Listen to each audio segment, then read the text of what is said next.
It'll be one to go this time by. Coming to the green, buddy, coming to the green. Let's go get him. Go, go, go, go, go, go, go. Get your motor running. Head out on the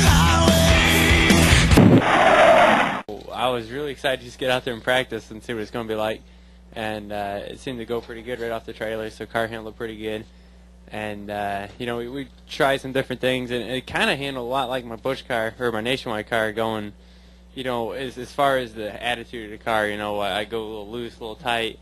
And it's about the same thing that my Nationwide car was doing, just, I mean, obviously the cars drive a lot different, but the personality of the car was pretty much the same. So I think that was good. It makes it easier for me to go back and forth, but overall it was pretty good.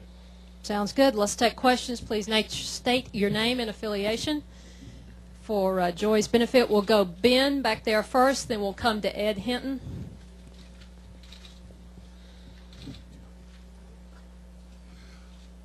Joey, with this being your chance to make your first race with Hannah coming this way, how nervous have you been? Have you been watching the weather and stuff, hoping that qualifying will get in this afternoon for you?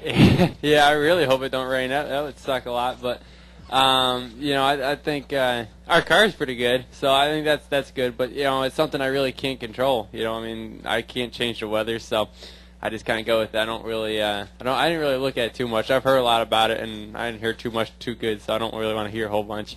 So, you know, just kind of go with it there. Hopefully, we get to qualify and get the thing in the show. You know, so what does that have to say? Go ahead, Ed. Ed Hinton, ESPN.com. Joey, I'm trying to figure out a way not to quote ancient history to you, but in 1992 there was a kid coming into NASCAR named Jeff Gordon at Atlanta in the season finale, and nobody seemed to notice because it was Richard Petty's last race. There was a five-way fight for the championship and all. Do you feel at all, in your particular situation, do you feel a little bit good that this is a chase with people on the bubble trying to get in? And does it kind of cover for you and maybe take a little of the heat of you off of you for your first Cup race? Have you got a little cover to fly under there? I don't know. There sure is a lot of cameras following me today. I don't know if it really makes a difference to me. You know, the cameras and stuff doesn't really bother me too much. So, you know, whether everyone's watching me or not, you know, that's cool either way. So, you know, we're here to race. That's priority number one. Lewis. Yeah, Lewis Frank, ESPN.com back here, Joey. A lot of the veterans haven't liked the car of tomorrow. I mean, how do you compare the Nationwide car with the car of tomorrow? I seem to think, you know, I was talking to Mike McLaughlin about this a few minutes ago, and I think the Cup car, you know, seems to suit my driving style better than the Nationwide car. You know, it seems like when you drive the Nationwide car, you know, there's no horsepower, so it's all momentum, and you got to hustle those cars a lot to get them going. So and then the Cup car seems like you can drive it in the corner a little bit more straight, get to turning and focus on your forward drive. So I think you know, with the Nationwide car, you're arcing it in there, you're getting back to the gas as soon as you can, using the least amount of brake as you can. So they drive a lot different that way. I seem to like the Cup car more, probably just because it's got more horsepower and it's more fun to me. Tom, go ahead. Joey, Tom Jensen, SpeedTV.com. Over here. You were ninth in the first session, I guess the only practice. How does that compare against your own expectations? Were you pleased, disappointed, about what you expected? Yeah, I think our race run was really good. You know, I went out there the first run, and I think we were third at the time, and you know, Wally, my crew chief, goes, you know, those are good lap times there, and I'm probably like, what, 15th, 20th probably. He goes, oh, you're third. I'm like, oh, cool. So, so that was a good big confidence booster. You know, you kind of know where you stand, somewhere to, you know, get off the trailer and see that you're pretty good. So that was a big plus for me mentally. And then I don't think in qualifying trim, I don't think we're as good. I think we're better in race trim though. So hopefully it doesn't rain. Let's go over here to the left, and then we'll come back to Claire. Joey, Kim Robertson, Insider Racing News, over here. I get lost. That's all right. You're still new at this. We're breaking you in.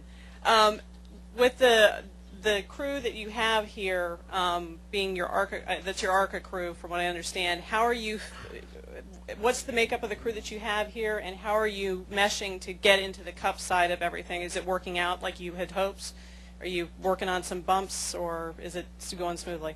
I think everything's gone smoothly so far. The team I'm with is the R&D team, Gibbs team. I think Wally Brown's he's a crew chief here. He's the the head test crew chief engineer, whatever you want to call him, really. But there's probably 4 or 5, maybe 6 of them do just strictly R&D. Then we got a few guys that come from the shop to help us out a lot too. So that's helped us a lot. And then guys from the other teams have helped us a lot today too. So between all that, I think it's going great so far. Worked with all the other crew chiefs a little bit after practice, had a big debrief, and I think it went pretty good. So no complaints so far. Claire. Claire B. Lang, XM Satellite Radio. I always like to see how our athletes are portrayed against athletes in other sports. Did you watch the E60 piece that they did on you that they took months to put together, and what did you think after you saw it? I thought it was pretty good. I was pretty excited. It pretty much showed who I am. I'm kind of a nerdy looking person, I guess. So that's pretty much me. As crazy as I am. So I think it's cool. It showed pretty much what my life's like, or somewhat. So I thought it was really good. Go ahead, Bob. Bob Margolis, Yahoo Sports. Joey, who's given you the Godfather speech for this weekend? The one where they tell you that the only thing you need to go out there right now is earn the respect of the rest of the Cup guys. I've gotten a few Godfather speeches this weekend, that's for sure. I got one from Darby a few minutes ago, or before Cup practice. I got one there, and then I've gotten a few. So, I've had a few before here. Last week, I've had quite a few from different people, but mostly from Joe and JD. You pretty much know what they're going to say. They're go out there the best you can, be smart, gain as much respect as you can. So that's the plan. We go out there, do best we can what we got, and just gain a lot of respect out there for next year. Vega. Joey, Mike Vega, Boston Globe. How you doing? Just wanted to ask you if you had a chance to react to NASCAR's decision to remove or take you off probation after the team was penalized. Does that kind of lift a little bit of a weight off your shoulders in any respect?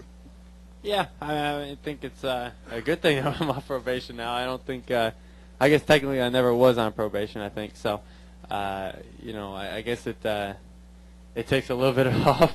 I think when we were in California, I went to take a ride around the track with McLaughlin before we started, and I got in a pace car. Joe Balish goes, "Remember one thing? Though, you're still on probation until the appeal process goes through." I'm like, "Oh, imagine that." So I'm glad that's out of the way, and we focus back on racing again. Let's go over here to the left. Jay Pennell, HardcoreRaceFans.com. Over here, Joey. For a person who says you hate losing so much, how do you go out here and just kind of restrain yourself, or do you do that at all? You have such a big, important race with guys trying to make the chase and add bonus points. You're out there running your first race. I mean, do you go out there and race as hard as you can and go for the win, or do you have to kind of do what everybody's saying and kind of just gain the respect that you need to gain? I think I'm going to do what I usually do is I'm a competitive person, but you got to be smart about it. And that's what I try to do every race I go into. I want to go out there and win every race, but if I got a 5th place car, I'm going to finish 5th. I'm not going to try to get something more than I really have. That's when you get yourself in trouble. So I'm going to race everyone smart, race everyone clean, and that's how we're going to go with it. Ed. Ed Hinton, ESPN.com.